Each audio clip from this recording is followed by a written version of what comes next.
Nagdeklara na ng state of calamity ang Rojas City sa Capiz dahil sa pinsalang iniwan ng Bagyong Ramil. Ilang lugar sa probinsya ang nagmistulang lawa dahil sa lawak ng pagbahang idinulot ng bagyo.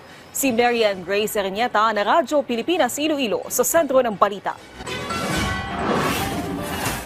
Nagmistulang tumatawid ng dagat ang dump truck na yan ng Department of Public Works and Highways o DPWH Rojas City sa Capiz dahil sa malakas na ulan na ibinuhos ng Bagyong Ramil nitong weekend.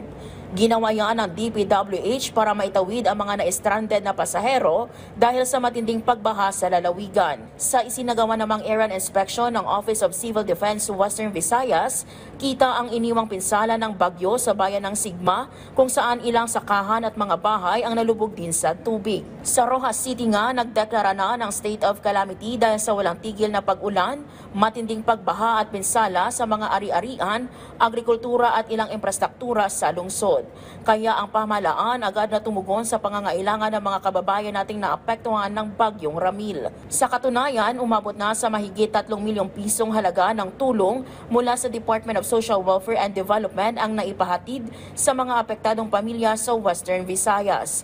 Ayon sa DSWD Field Office 6, nakapagbigay sila ng 2,126 na family food packs at 1,858 na ready-to-eat food packs sa mga lugar na matinding naapektuhan ng bagyo sa Capiz at Iloilo.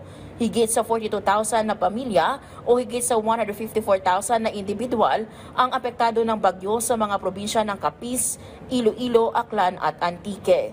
Samantala, higit sa 8,000 individual ang kasalukuyang nasa 142 na open evacuation centers sa buong rehiyon, habang higit sa 9,000 ang pansamantalang tumutuloy sa kanilang mga kamag-anak at kaibigan. Patuloy ang pagtutulungan ng DSWD at mga lokal na pamahalaan para matiyak na makakarating ang tulong sa lahat na nangangailangan, alinsunod na rin sa utos ni Pangulong Ferdinand Marcos Jr. Mula sa Iloilo para sa Integrated State Media, Marian Grace Erenieta ng Radyo Pilipinas, Radyo Publiko.